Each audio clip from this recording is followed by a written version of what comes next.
Greetings, Tony Mobley here, and welcome to a new Conversation with Tony Mobley.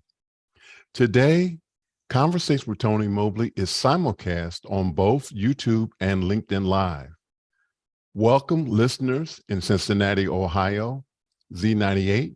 You can hear us on the radio by going to z98fm.com.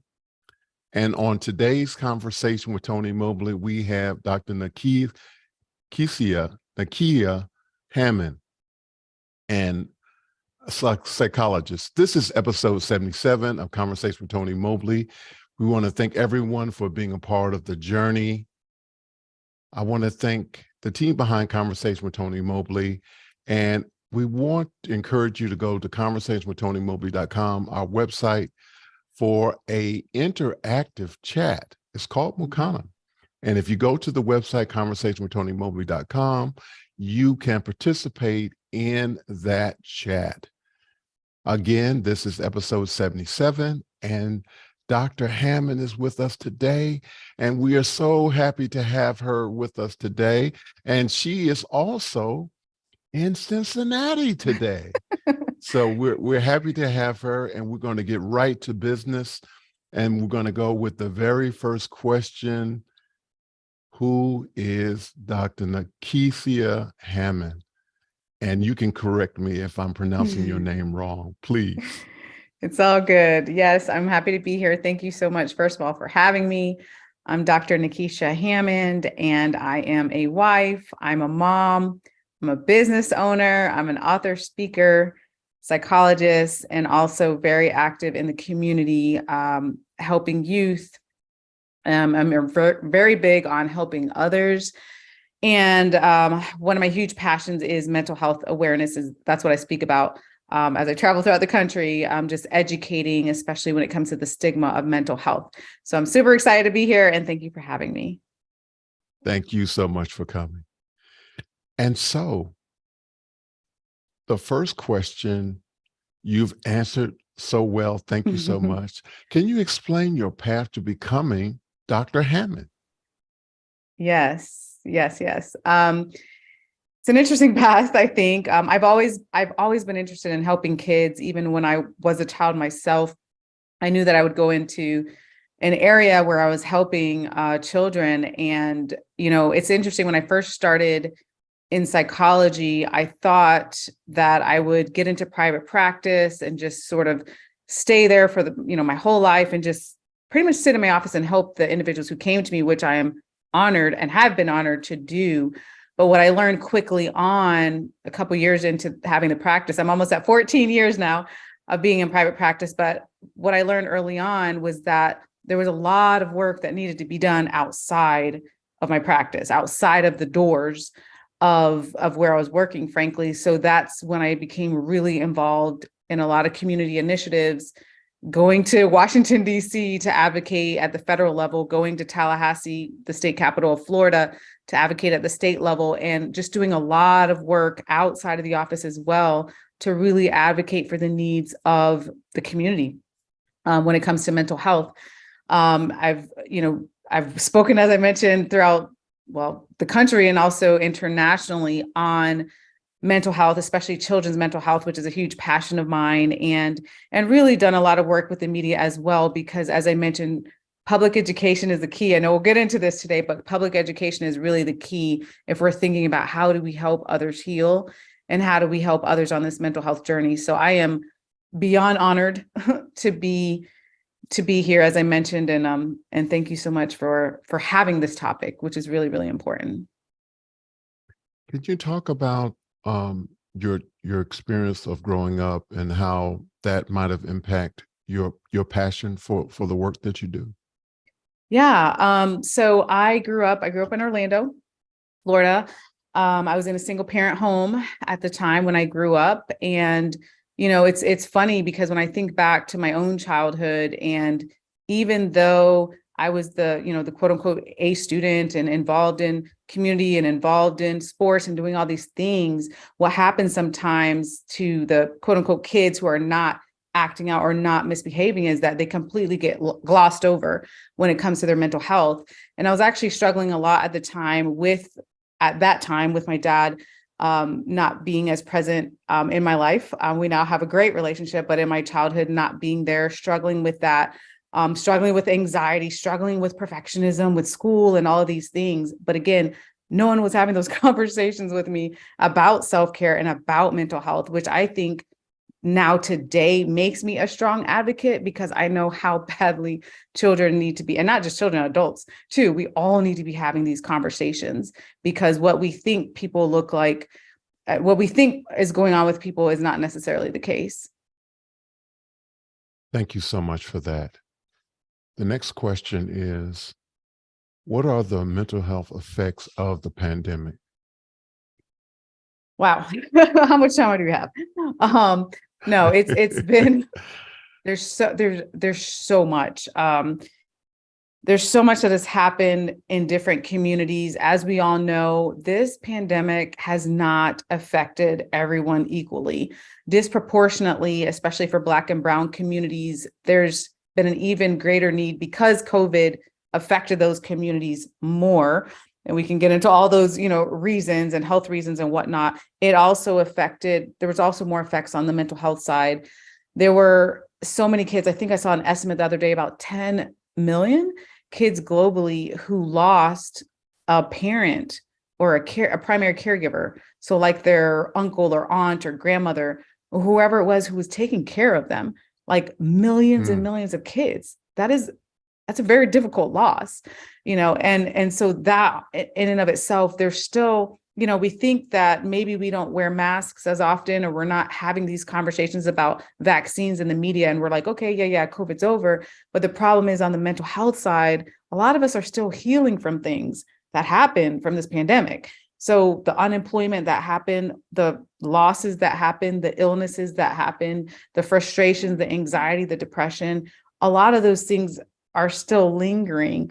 And as a community, what we're seeing is there's really a mental health crisis, especially for kids, but also for adults, where we're still trying to make sense of everything that's happened over the last couple of years. Wow. Thank you for that. Yeah. Where are we now, almost 3 years? All right, we're going to move on. Why is it important to seek support in uncertain times? Why is it important to seek support in uncertain times? Yeah, Tony, that's a really great question. And it's so important.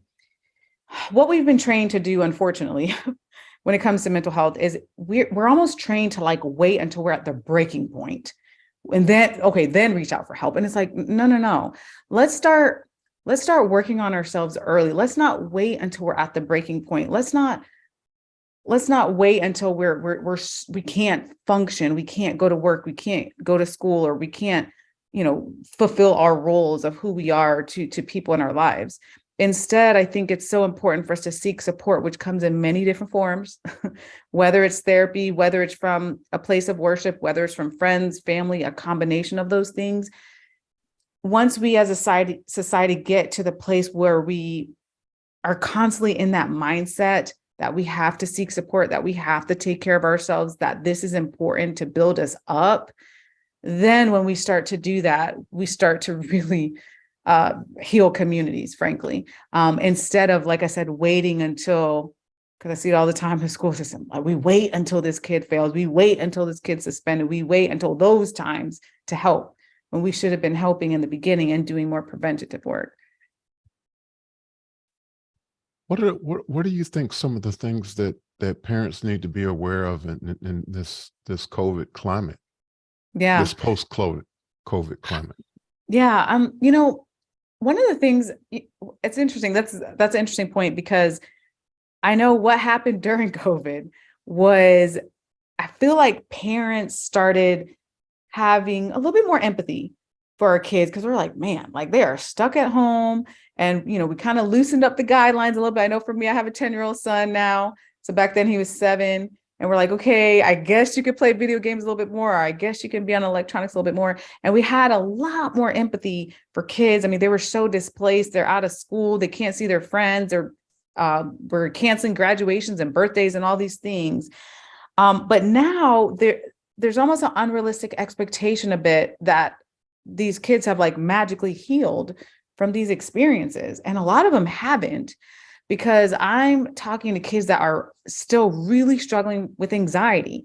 So again, we sometimes think this COVID pandemic magically disappeared and forget about the effects on the mental health of these kids. And so what I encourage parents to think about is that empathy that you had back in 2020. Let's continue to understand that a lot of kids are still very scared, are still very anxious, are still very depressed. I mean, I still have kids now that I talk to, they're like, man, I can't believe, fill in the blank, my graduation got canceled, or this, they couldn't go to prom, or whatever it was that happened to them. Like, they're still dealing with that. So I definitely would encourage parents to be thinking about, how do we continue to have the compassion? How do we continue to have the empathy? How do we continue to have this kindness that I promise you these kids really, really desperately need right now, as we are as adults, still healing from this pandemic.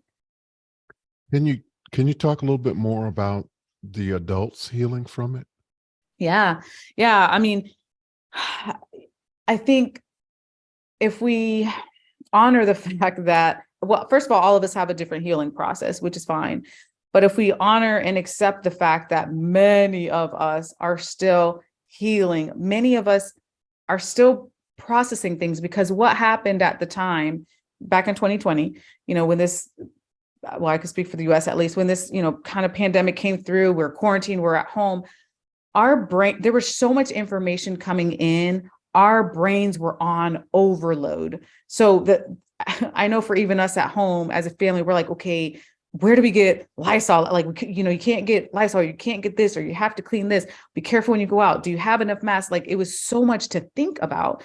And this is, of course, even before vaccines, you're thinking about your safety, you're worrying about your kids. Now you got a virtual school. Like, it was so overwhelming that our brains were, all of us, our brains were on overload, trying to take in that information for our survival, frankly, on top of our personal lives, because these things didn't stop.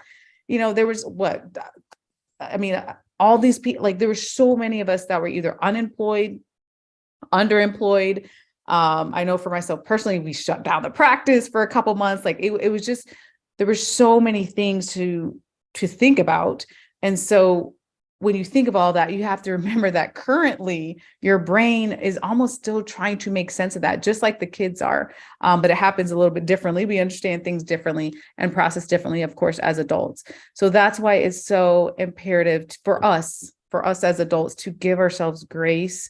I know a lot of people have complained about what we call brain fog. They're like, I'm so overwhelmed, I can't remember anything, I can't concentrate. But that's because we were almost in this kind of COVID fog, this brain fog, because we were so overwhelmed by all the things that were happening to us. So I really strongly encourage people to give yourself grace. Give yourself grace. What do you need? Think about your emotional needs and take care of yourselves. Thank you. Thank you for sharing that.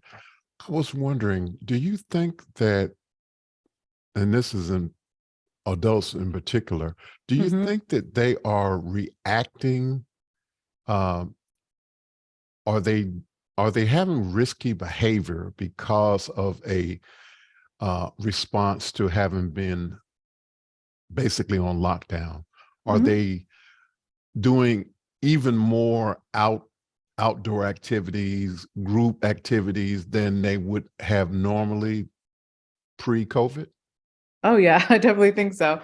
I think that, and I saw an article once that I want to say was the national parks or something like that. Like, they were just overwhelmed with people who wanted to get outdoors after, the quarantine lifted and that sort of thing, which is a good thing. I mean, we want people in mental health, we want people to get outdoors. That's a healthy thing to do. The risky behavior part, I really think depends more on personality, because people cope with things in different ways. Just as how one person will cope with COVID by saying, I'm going to drink more, or I'm going to use drugs, or I'm going to do risk behavior, or another person would cope with it by praying more or meditating more or doing more self-care, right? There's different ways that we cope.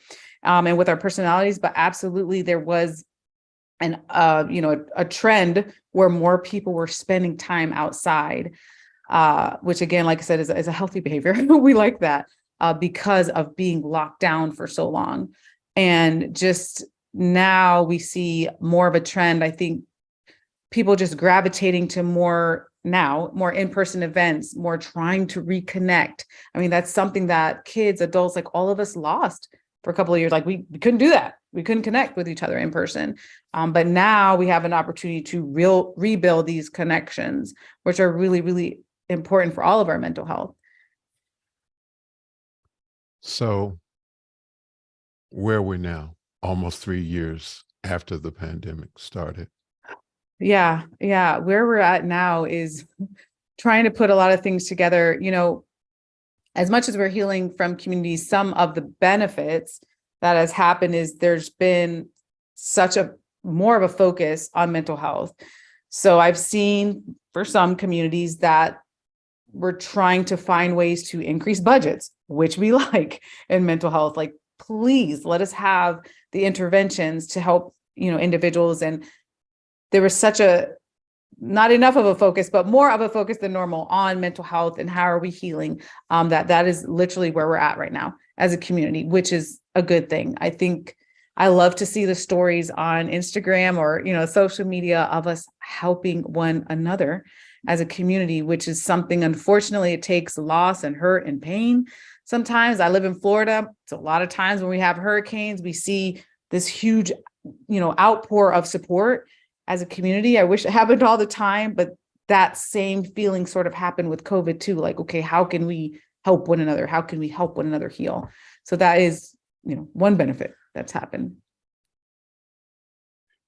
Yeah, I have two siblings. There are 7 of us, and I have 2 siblings that have moved to the Tampa area. Oh, nice. And I can't remember not Winter Garden. Winter I Park. can't think of it now. Maybe it's Winter Park. It's outside of Tampa. Oh, of Tampa. Okay. Yeah. But also there are a lot of Mobleys in Florida. And Nice. my father was actually from Orlando before the Orange Groves. Oh, wow. So, I mean, before Disney World, when Before it Disney. was just Orange Groves. Yeah. That's a while back. Yeah. Yeah. So what are the signs that parents should look for if they think their child needs help? Yeah, that's a great question. That's actually, I would say, one of the most common questions that I receive as a psychologist. And there's a lot of warning signs for kids, whether they're having issues with eating too much, eating too little, or they're having issues with sleeping too much, sleeping too little. Their grades can be off. They look depressed or not. Some kids, again, like I said, you will not see them looking depressed. But the biggest thing I often share as a reminder to parents is trust your gut. Because a lot of times for us as parents, we have this gut instinct, like, you know what, this child is off, like something is wrong. Something's off in their mood, something's off in their emotions. Maybe they're withdrawing more. Maybe they're not doing the sports or, activities, music, whatever it is they're into any longer, right? You see them starting to act a lot differently. Really at those stages, I really strongly believe that we need to intervene, whether it be checking in with them more often. Is there a family friend or, their friend or whomever, like who can help this child when you even start to see the warning signs? And again, I strongly encourage everyone, if this child does need therapy, for example, to think about taking that step, because the earlier the intervention, the better for outcomes, right? There's a lot of heartache and pain that can be prevented if a child receives help early. So I would strongly encourage parents to take that step as well if they start to see these warning signs. Are there low income resources for people who need that for their children? Yeah, there are. I know in our community, we have University of South Florida, for example. So like our local college will have different resources. We have something in our state, 211. But usually there's a local hotline. If they Google like mental health hotline or mental health free resources, and then your city, state, like literally Googling that, there's usually a lot of good resources in the area. It's just that unfortunately it's not always known. But definitely I would encourage, people to definitely check that out. I mean, sliding scale resources, free resources. There's a lot of resources in the community. Thank you much. Thank you so Yeah. much for sharing that. I'm going to ask that we share your website at this time. And we're going to give them a few minutes to share your website. And if you don't mind, just share the link verbally while they're getting it up, please. Sure. Yeah. If anyone has any questions or wants to follow up, they can always go to drnekeshiahammond.com and, or connect with me on social. I'm more than happy to try my best to direct people. I tell people all the time, I've been really fortunate as a psychologist to meet really amazing mental health professionals all over the country. So I would be more than happy to do my best to connect, whether it's a referral or a certain resource in their area. They can just reach out on social or go to the website. Okay, we have a question from Laura Thompson. Mm-hmm. It has been said that we receive 11 million pieces of information every second, but we can only process 134. Would you say that amount of information coming has increased with always on media? Yeah, great question. And yes, so back in my day, a while back, there was no social media. I didn't grow up with a cell phone, social media, or whatnot. So today, not only we don't just have like evening news, where you sit down and you watch news and then that's it.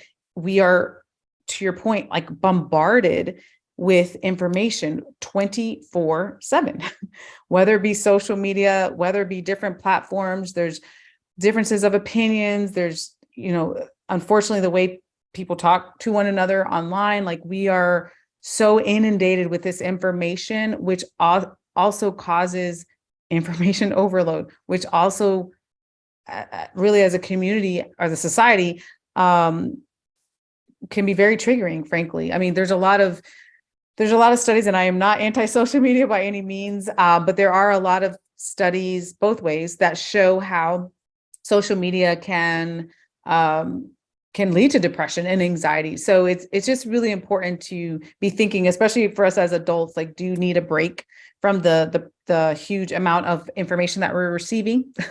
I know sometimes for me, I definitely take social media breaks, but do you need that break, right? Because it can trigger depression, it can trigger anxiety, it can trigger difficulties with attention and concentration because our brains are so overloaded. So we definitely need to be taking that downtime with that. But yeah, that was a great question. And we have another media question. It was in the media recently that the DJ on Ellen show committed suicide. Why does it seem like suicides are up? But before you answer that question, I want to say his name is Stephen Twitch Boss. Stephen Twitch Boss. And go ahead, Dr. Hammond. I'm sorry. Yeah.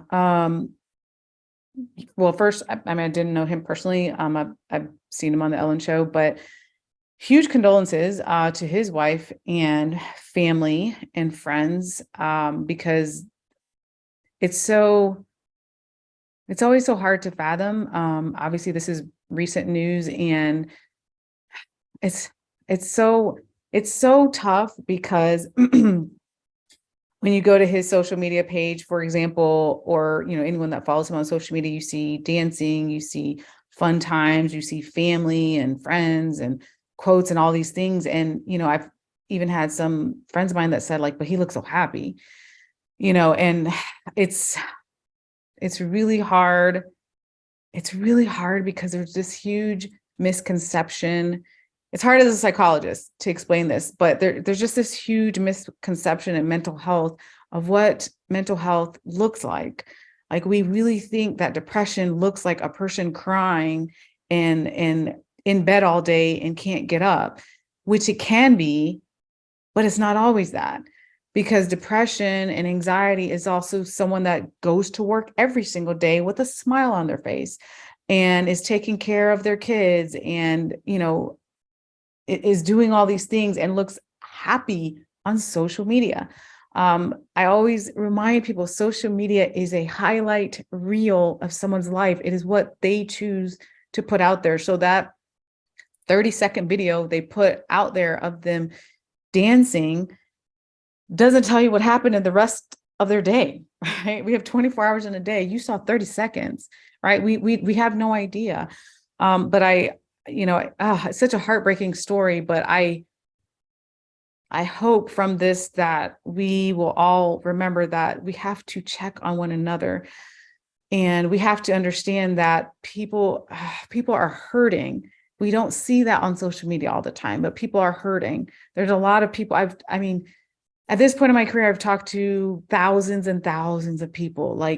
This is not just textbook information I'm sharing, like one-on-one, sitting down with people and hearing stories about their lives. And I promise you, there are so many people that have said, I would never share, whatever it is that's going on with them online. Like, they're not sharing that on social media because they're embarrassed, they're afraid, anxious, depressed, whatever it is, right? So nobody knows. Nobody knows. We don't know what's going on behind closed doors in people's houses. So again, and people are hurting, like I mentioned. So to answer your question, the suicide's going up. Yes, because people are hurting, and there's still the stigma of mental health, which is why I share, yes, I'm a huge advocate. Obviously, I'm a psychologist of mental health and treatment. However, knowing that there's a lot of people that are not going to go to therapy and get the treatment, we as a society, we have to do our best to make sure that we are reaching out to people, letting them know we care. It's literally a simple text message, an email, a phone call, whatever it is, something simple to show people that you care. Because I can tell you that of those thousands of people that I've talked to, and people who have sat down with me and told me that they wanted to die by suicide in the past, and I asked them, well, what changed? Why didn't you? And they said because they felt like someone cared about them. Like it seems it's so important. That's what saves people's lives. Like, people feeling like someone cares about them. So in that moment when someone literally can be thinking about taking their life, and I'm just getting chills telling this story because I've heard it so many times from people. People are in a situation, they were literally at the point of taking their life. They have a plan, they're about to do it, and someone calls them or texts them or reaches out to them, and they're like they see that message and like, oh, someone cares about me. And that's what saved their life. Like, it's so real. And I know that's a big thing for us to think about, like saving people's lives, but that's literally where we're at this point, which is why I always encourage people, please reach out to those around you, especially the people who are your quote close friends. Strong friends, your closest friends that you think are the strong friends. Please reach out to them as well. But yeah, it's a very heartbreaking story. But there's a lot that we can do to help one another. It's very interesting that you said our strong friends. Mm-hmm. It's interesting that you say that. That is one of the things that I do from time to time look at social media, and a lot of the celebrities were talking about the fact that it's the people who appear to not have any issues that you really need to make sure that you check in with. And a number of them were crying, and I'll lift up this person because they were being very transparent. Kirk Franklin was on TikTok today, and he was talking about Mr. Boss. And he was saying that, there have been times when he was at that point, and if it weren't for what you said, somebody checking in with him, somebody reaching out to him, someone saying a word that encouraged him to keep going. And that's that's the issue. It's how do we get to that point? How do we get to be more inclusive or more caring or more nurturing to one another in this world where it seems as if everybody is in it for themselves? Do you have some nuggets that you can share with us? Yeah. And you're right. I always say, if we're very honest with ourselves, right? We're in one of two places. Sometimes we're in a state where we are dealing with something emotional, whether it's a grief or loss, or, just distracted by things that are happening in our lives. We're in a crisis, right? But other times we're not. And we are in a place where we can reach out to others. So what I always share with people and remind people is, first of all, assess for yourself, like, where are you at? Are you at a place where you are so drained? You're like, Dr. Hammond, I cannot reach out to anyone right now because I have to take care of myself. Then take care of you. Like, that's important. You have to take care of yourself. You can't pour from an empty cup. So you take care of you.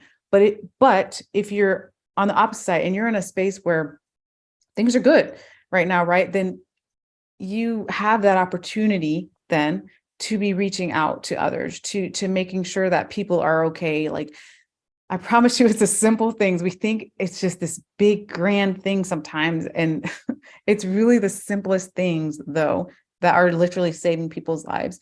And, I hear what you're saying, and I agree. There just always will be people in this world that are selfish, or people that are not good, or people that are making negative, unhealthy decisions, right? That's just the nature of what it is.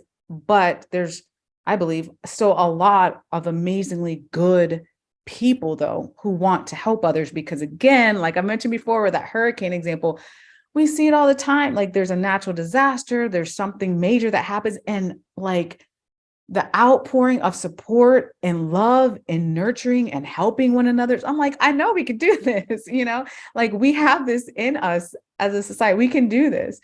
The same thing. I love this time of year, frankly, like around the holidays, it's like #giving season, because everyone's in a giving mood. Like, how do we help, and how do we help communities? And, I know we have the ability to do it, right? But it really, again, takes us to assess where am I at, right? Asking yourself the question, how am I doing? And then knowing, okay, today I can help somebody. The littlest things, I can help somebody. Or today I cannot help somebody right now because I need to work on me, which is fine, right? We shift in and out of different spaces depending on the day, frankly, and depending on what we're going through. I know for me, in 2020, along with COVID, dealing with all of that, and then having to homeschool, virtual school for my child at the time, who was only in second grade, on top of closing the practice for a couple months. Like, there were so many things that were stressful. And then I lost a mentor who is like very near and dear to my heart, like a very difficult loss. And during that time period, I had to remind myself, like, hold up, like, kind of pump your brakes a little bit. Like, I have to make sure I'm taking care of me. Like, I have to make sure I'm giving myself grace through that loss and that pain. Right. So again, we have to always be assessing, like, where am I at? And then also, are you in a space to help others, or are you in a space where you need to be working on you? Thank you so much for that. You mentioned grace. Mm-hmm.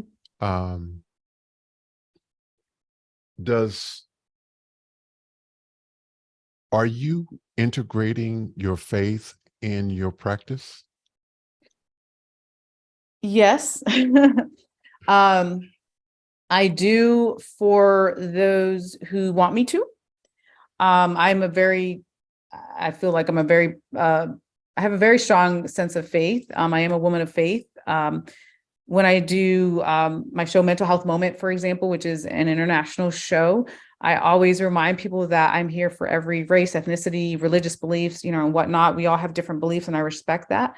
But at the same time, too, if a person, may share a certain faith and want to use, more spiritual beliefs, with throughout the practice, then we absolutely have those discussions.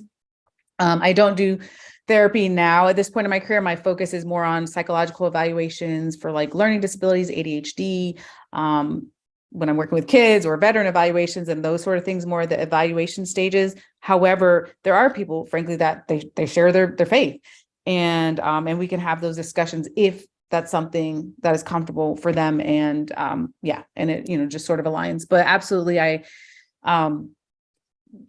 yes, I have a strong sense of faith that actually definitely got me through 2020. That is for sure. Because it was very difficult, like I said, with that loss on top of the world, falling apart with COVID and all of that stress that it brought. So again, like I always mention to people, remind people, on top of COVID, we also had our personal lives and things that were happening, which is why it's important for us to have grace. And again, if it's a spiritual belief or your faith, or, whatever it is that can help you to get through, like you said, to keep going, is something that we all need to think about incorporating. Well, I only mention it because with you frequently referencing grace, Mm-hmm. a lot of scientists don't use that word. And so because I'm happy to have that conversation with you here. Yeah. But I know that for me personally, faith has been the part that has gotten me through some of my tough things that I've had to deal with. And so and I think that it's important for us, particularly those, like when you reference people who may know that they need to get some help, but may not look to do it in a traditional way, or for economical reasons may not be able to get those needs met, that there may be some resources in houses of worship that may be able to provide some support or some help. And, the biggest thing that we've been talking about so far is, taking a moment to check in with people and just make sure that people are okay. And I'll tell you a quick story. When I was in my early teens, I had an experience with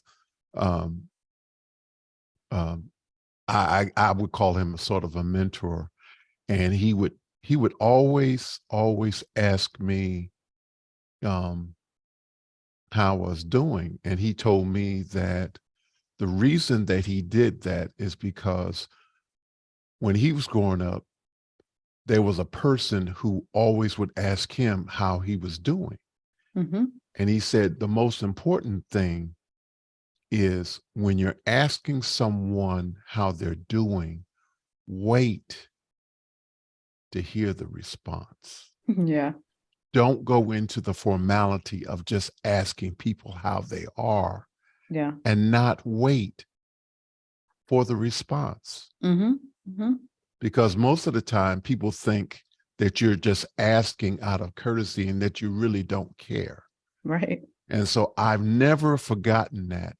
And when I ask people how they're doing, I genuinely want to know how they're doing. It made an impact, and it made a difference in my life in the way in which I engage with people, because I always want to hear what they say. Because if they say that they're not all right, then let's talk about what we can do to help you get better. Yeah, it's a couple of words, but it's very powerful. Like you said, the text message, the email, the phone call, just to be like, hey, I'm just checking in with you. How are you doing? That is, for some people, that is life-changing. Absolutely.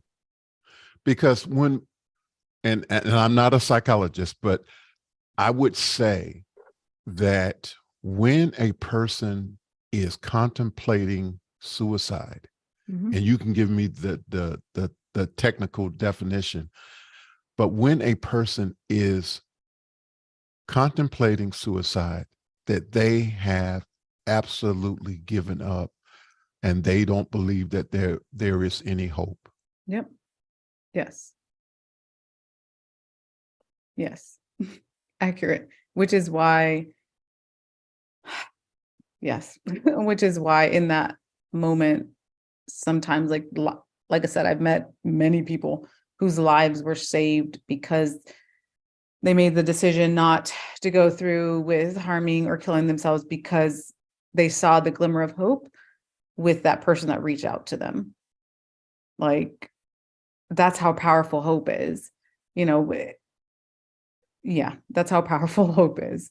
And knowing and feeling like someone cares, because what happens with depression is that, well, depression will lie to you, right? Depression, when you're in a depressed state, your mind will think all sorts of things that are not true. You could have the whole world that loves you, but in that really dark, deep time, you think no one loves you, no one cares about you. And, all these sorts of thoughts, right? When, like you said, a person not having hope or whatever things that they may be thinking that may or may not be true.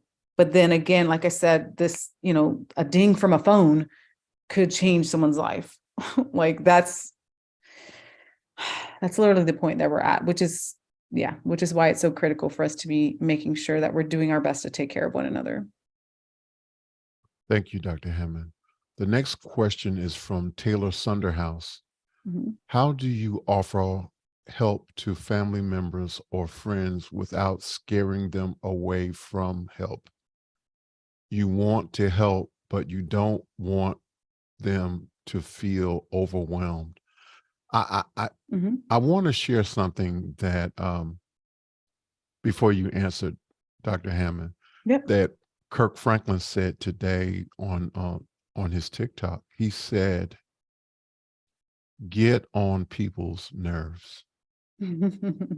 He said, "Get on people's nerves because it's better to get on their nerves and they know that you care about them than not to say anything." Yeah. He said, "Let them be mad at you because you're checking in on them. They think too much." Yeah. But let that be a problem. And I think that that's accurate. Yeah. Go ahead, Dr. Hammond. Yeah, I know. I couldn't agree more, and help comes in different forms. Different people need different things. That's another very common question that I get. Like, how do we help our family? How do we help our, our friends? And not everyone, for a lot of different reasons, want to go to therapy. Some people will, though, which is amazing. And then, you're going to have some family members and friends that are like, nope, I'm not going. I don't, whatever the issue is, they're not going to. But then when another question you can ask someone, and they may not be in the space to answer right away, but you ask them, like, how can I support you? Some people need for you to sit with them and not talk.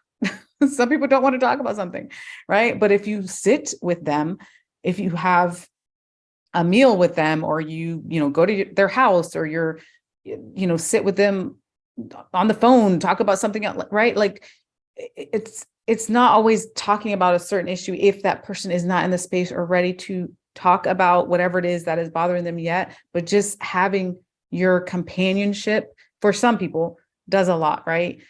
For other people, they're in a state where, they may need help with cooking, or they may need help with taking the kids to school, or, however, there's different ways that people need to be supported, right? So it's important for us to be reaching out, yes, and then depending on how close you are to them, to be saying like, hey, how can I support you right now? And usually most people will let you know, right? They'll let you know what they need to do. But the fact is, to your point, like you said, being annoying if you have to be like, hey, I'm here for you.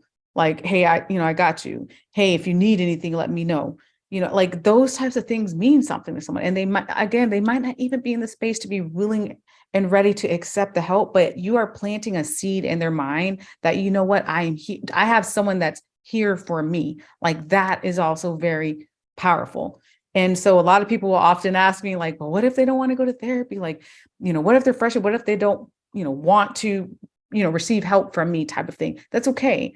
But they know that you're there. And there may be a time, it may not be right away, but there may be a time later on that they say, you know what, now I want to talk about it, or now I want to, do whatever activity with you that makes me feel better, right? People, we all cope in different ways.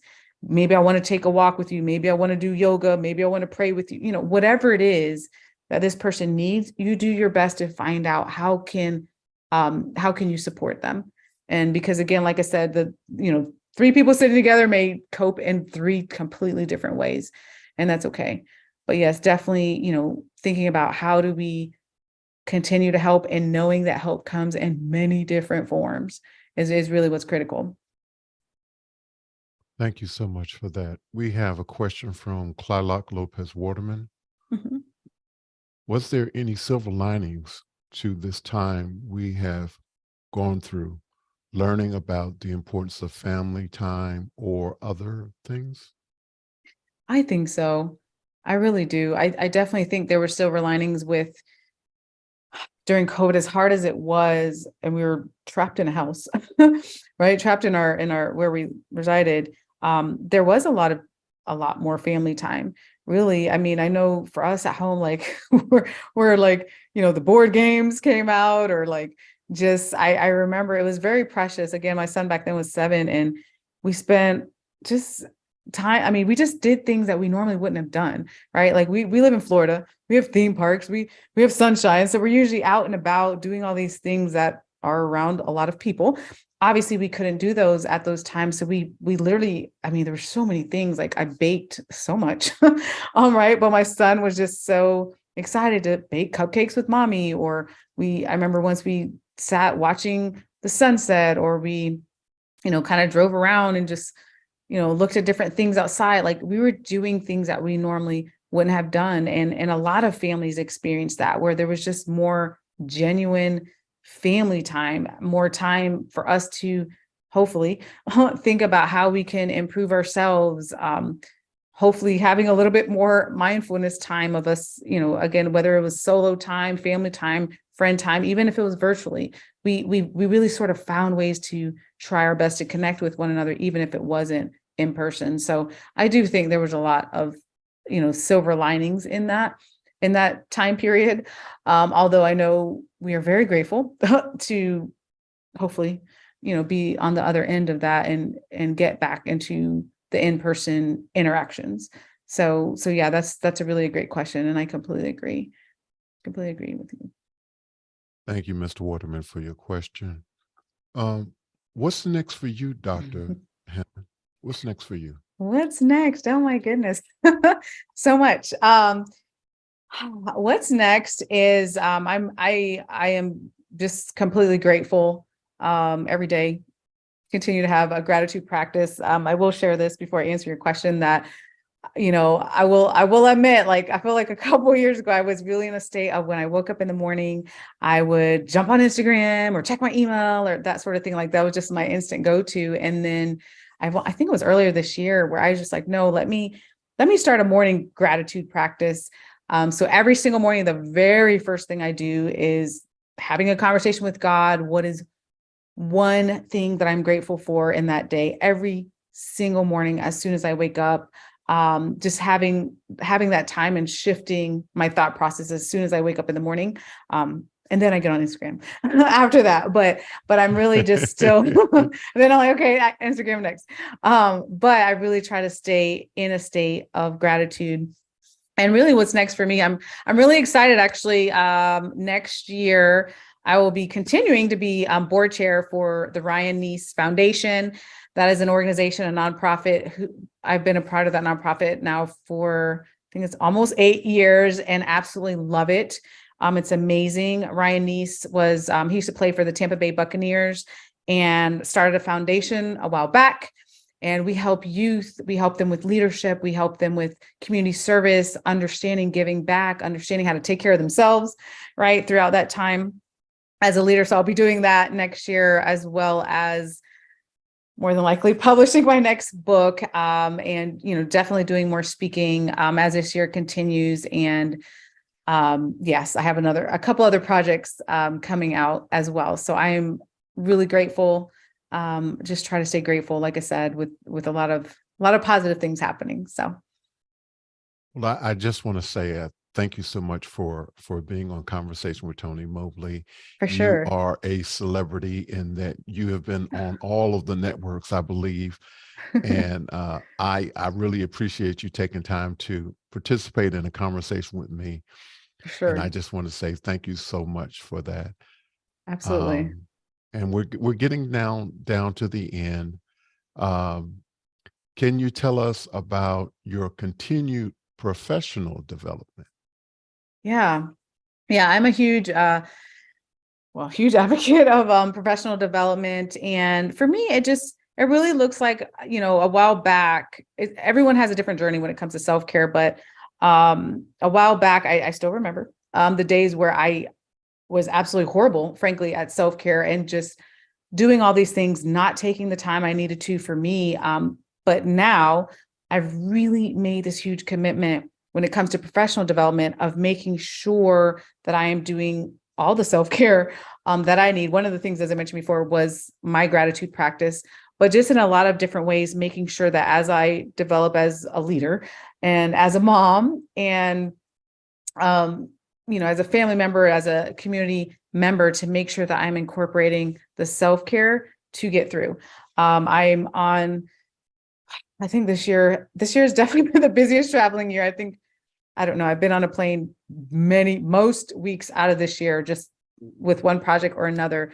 Very hectic, busy travel schedule. So with that being said, to answer your question, with the professional development also comes, again, making sure that I'm taking care of myself mentally, physically, emotionally, spiritually, and just really staying active. I have like this huge dry erase board at home.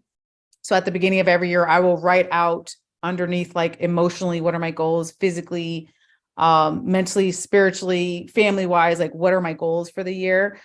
So I really try to stay connected to that as I move through and really develop into, hopefully, becoming an even better version of myself so that I can go out into the world and serve and help when it comes to especially these mental health conversations. So that's what I am up to with my professional development. But again, like I said, I just continue to stay grateful. Are there particular things that you do to stay charged? Yes, so a couple of years ago, as crazy as it sounds, I started CrossFit. So I do CrossFit training, which I will say, before I started, I was like, oh my God, I would never do that. And then of course I started it and I fell in love with it. So for me to stay charged, it's definitely working out. So it's CrossFit. It's definitely, I call it take a minute. So it's really taking the time to practice mindfulness.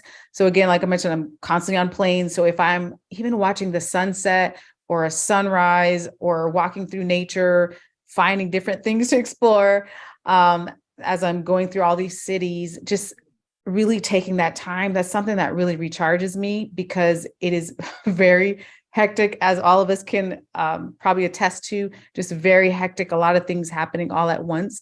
But I make it a mission to make sure that I'm taking those mindfulness moments on top of working out and also spending time with my amazing 10-year-old son who keeps me very busy and active.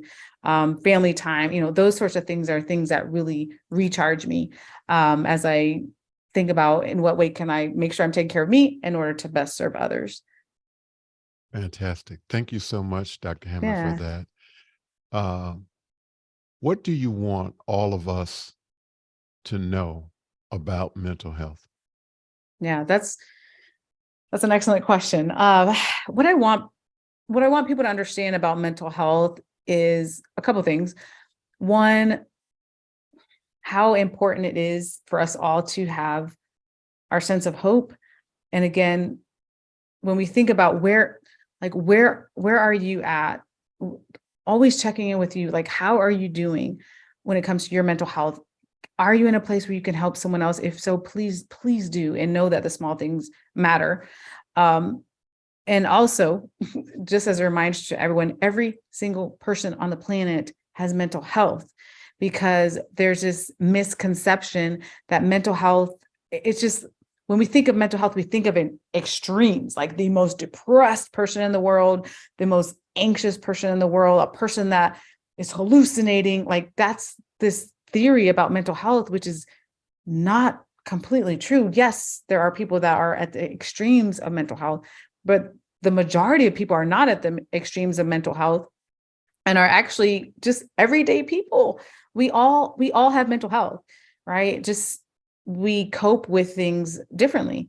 And the other thing I want to share about mental health is when you learn about a resource that can help with someone's mental health, please share it. It costs $0 to share it online, share it with a friend, let someone know, hey, I started this or I started that, whatever it is for you that may work, that works for you. It may or may not work for someone else, but make sure you're sharing that. If you see a resource, if you see something in your community, share that with someone else, because that's honestly what it really takes, that education and reminders to others of what is out there, right? That can help others. I know for me, a couple of times I've done something called sound therapy, and it's something I thought was kind of neat. It was something cool for self-care, and I was like, "Ooh, let me share that with my friends." And then actually around this time, last year in the holidays, like a group of my friends, we all went as a group, like just to experience something that was going to be good for self-care, right, and good for our wellness. So any little thing you find, like just make sure you share it with others, because there's a lot that we can do. There's a lot of hope. There's a lot of preventative things that we can do as a community to help when it comes to this conversation with mental health. But it really takes us as a community, kind of rallying together for this. So. Thank you so much. And I have one last question. Yeah, absolutely. I'm curious, do you know if the number 988 does that work across the country, or is it just? Yes. Yep. Okay. Across the country. And Yep. can you share just a little bit about the use of it, 988? Yeah, it's actually, 911 is obviously for emergencies, but 988 is the new mental health hotline that serves as basically a crisis hotline. There was another number and it still works too, but it's a longer number. So it's been simplified. So it's an easier number to remember. So 988, if you're having a crisis, if you need someone to talk to, if you're having suicidal thoughts or not, right? It doesn't matter. Sometimes we tend to minimize the things that we're going through, like, oh, it's not that big of a deal. It's not, it's not this thing, it's only this thing, but we shouldn't minimize what we're going through. If it's a crisis to you, it's a crisis. So that's basically a mental health hotline where people can reach out and talk to someone and get help that they need. Thank you, Dr. Hammond, so much for this conversation. Absolutely. We want to thank Dr. Hammond so much for this conversation. Last week, we had a great conversation with Chantel Jackson, educator, and she talked about special education. When you have time, go back and look at the 75 plus episodes of Conversation with Tony Mobley. I think you will find something that you might like, and hopefully it is helpful. Again, we want to thank those radio listeners in Cincinnati, Ohio at 98.1fm.com. And we want to thank Mr. Taylor Sunderhouse and the team behind Conversation with Tony Mobley for making things happen. And coming up next week, we're going to have a conversation with one of the biggest home entertainment executives, CEOs, and he is going to, and I'm going to share his information with us all a little bit later. And look for that coming soon. All right, everyone. Thank you all so much for being here. Take care. Good night. Have a blessed evening. Bye-bye.